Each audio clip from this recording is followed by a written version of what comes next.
मैं अपने जिला अधिकारी डीएम साहब से भी आग्रह करता हूँ, मुझे बचा ले, नहीं तो मैं मार दिया जाऊंगा, मैं मार दिया जाऊंगा, मैं मार दिया जाऊंगा।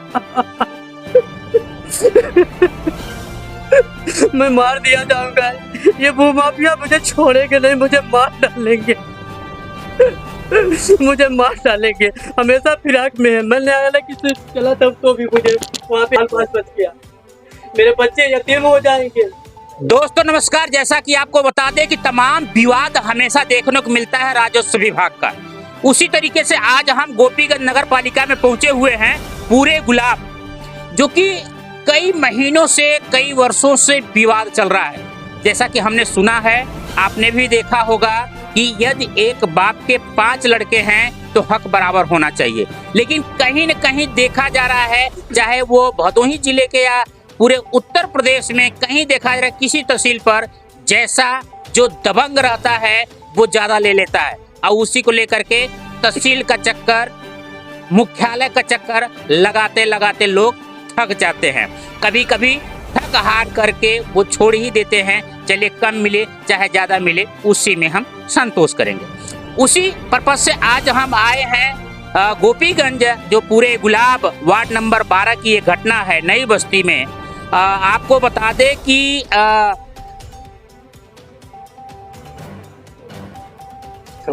वार्ड नंबर 12 के निवासी मोहम्मद फिरोज जी हमसे जुड़ चुके हैं। काफी दिनों से आपने कई पेपर उलाट करके दिखाया कि वास्तव में इनकी जमीन है, दबंग किस्म के लोग इनको मारने की धमकी भी दे रहे हैं, इन्होंने शिकायत भी किया जा रहा है, कोर्ट पर भी मामला है। एक मामला इन्होंने ऐसा दिखाया कि अभी कुछ दिन पहले सट्टा हुआ था और सट्टा होने के बाद उसी पर बैनामा हो गया, लेकिन सट्टा और बैनामे की जो बात किया जाए कि कागजों में तो काफी अंतर देखने को आता है। हम अब सीधे आपको जोड़ते हैं और जानने का प्रयास करते हैं फिरोज जी से कि वास्तव में पूरी मामला क्या है गोपीगंज नगर की। क्या कहेंगे सर फिरोज जी? काफी दिन से आप परेशान हैं, अब कई हमको आपने पेपर दिखाया, चाहे वो जो है सट्टा का हो चाहे बैनामा का है, क्या मामला है पूरा? नमस्कार, मैं सबसे पहले मैं आपके चैनल को धन्यवाद देना चाहता हूं। आपने हम जैसे मजलूम को आवाज़ उठाने की जो साहस रखी है, मैं तहे दिल से आपका धन्यवाद करता हूं। मामला ये है सर कि हमारी माता देवुलनिशा के नाम से प्रॉपर्टी है और सन 2018 में हमने अपने माता से अपनी पत्नी के नाम एक बैनामा कराया 10 हेक्टेयर, और उसके बाद जो है कि सब कुछ सही कुछ चलता था, लेकिन हमारा ज़मीन उसमें और बढ़ रहा था। हमने कहा कि मेरी जो ज़मीन और बढ़ रही है उसको हमको दे दिया जाए। उन्होंने कहा कि अब तुम जैसे हो वैसे भी रहो, नहीं तुमको मार दिया जाएगा। उसके बाद मुख्तार अहमद ने 2023 में 11/10/2023 को सट्टा करा लिया छुपे तौर पर। तो मैंने पता लगाया कि ये क्या हुआ, तो हमने निकाला कागज़ तो सट्टा हुआ। सट्टे के बल पर मुख्तार अहमद और उसके लड़के, क्या नाम है, आरिफ व इरफान और लोग, तमाम लोग, हमारे भाई भी उसमें, चारों हमारे भाई भी जुड़े हुए हैं, वो जुड़े हुए हैं। और उसके बाद जो है ये लोग पूरी मकान को गिरा दिए। मैं इस मामला को लेकर एसडीएम साहब के यहाँ, डीएम साहब के यहाँ, पुलिस के यहाँ और पुलिस अधीक्षक के यहाँ सारा जगह हमने अपना एप्लीकेशन दिया, हमने सबसे राहत मांगा हाथ जोड़ के।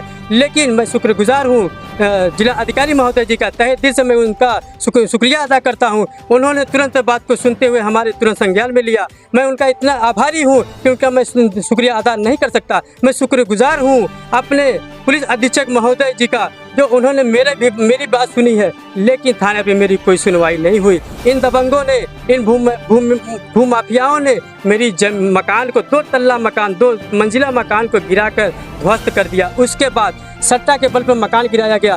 फिर इन्होंने 19/2/2025 को बैनामा करा लिया छुपे तौर पे। तो मुझे पता चला बैनामा हो गया। बैनामा के जो कागज़ कुछ और दिख रहा है और सट्टे का कागज़ कुछ और दिख रहा है। हम पूछना चाहते हैं कि हमारी माता जी के पास 21 हेक्टेयर ज़मीन है, तो 10 हेक्टेयर हमें लिख दिया और 11 हेक्टेयर मुख्तार को लिख दिया। गैर एकदम इलीगली तरीके से लिखा गया है।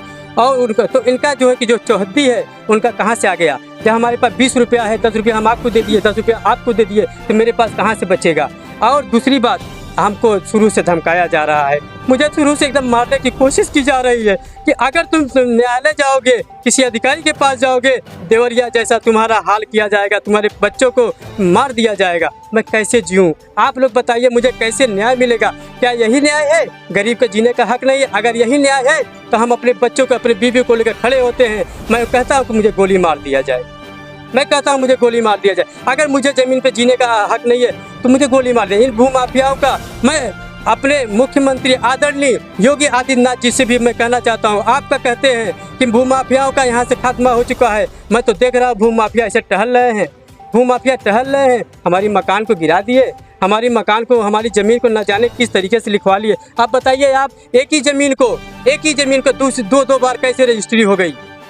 हमने रजिस्ट्रार महोदय जी को पत्र के माध्यम से उनको भी बताया गया है कि 136 मिल जुमला में ये इसमें मामला न्यायालय में विचाराधीन है, इसको देखिए।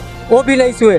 इसमें लिखा गया है कि इसमें कोई मुकदमा नहीं है, इसमें कोई मुकदमा नहीं है, चौथी गलत दी गई, सब कुछ गलत। ये मेरा ज़मीन है, मेरे ज़मीन को इन्होंने लिख दिया है, मैं कहाँ जाऊँ? फिरोज जी, अभी आपने एक बात और कही कि आपको जान से मारने की धमकी दिया जा रहा है।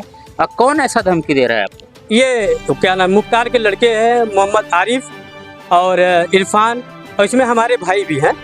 हम किसी को छुपाएंगे और 3 अन्य और हैं, उनका भी पर्दाफाश करेंगे, लेकिन इस चैनल पे नहीं करेंगे। अभी मामला जब हमसे अधिकारी हमारे सामने आएंगे तो उनका भी हम नाम उजागर कर देंगे। 3 व्यक्ति और हैं। अभी जैसा आपने कहा कि शुक्रगुजार हूँ जिलाधिकारी महोदय का, शुक्रगुजार हूँ यहाँ के एसपी महोदय का, तो उनसे क्या आप इस पर मांग करना चाहेंगे चैनल के माध्यम से कि आप जो है संतुष्ट रहें? मैं ये मांग करना चाहता हूँ कि मुख्तार अहमद हमारा मकान गिराया है, सबसे पहले उसके ऊपर भूमाफिया का धारा लगना चाहिए। उसके ऊपर जितनी भी मकान गिराया है इलीगल तरीके से, जो बैनामा कराया गया है, 420 का, 419 का, 156 3 का मुकदमा दर्ज होना चाहिए।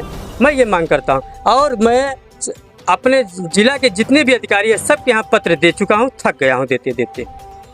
देखिए दोस्तों, आपको बता दें कि कहीं न कहीं ज़मीनी विवाद काफ़ी ऊपर तक आ जाता है। जैसा आपने तमाम देवरिया घटना, तमाम ऐसी घटनाएं देखे होंगे, लेकिन देखा जा रहा है कि यदि सही से निर्णय लिया जाए, नीचे तबके के जो अधिकारी हैं, कर्मचारी हैं, कहीं न कहीं चाहे वो पैसे के बल पर, चाहे जिस बल पर, कहीं न कहीं नाइंसाफ़ी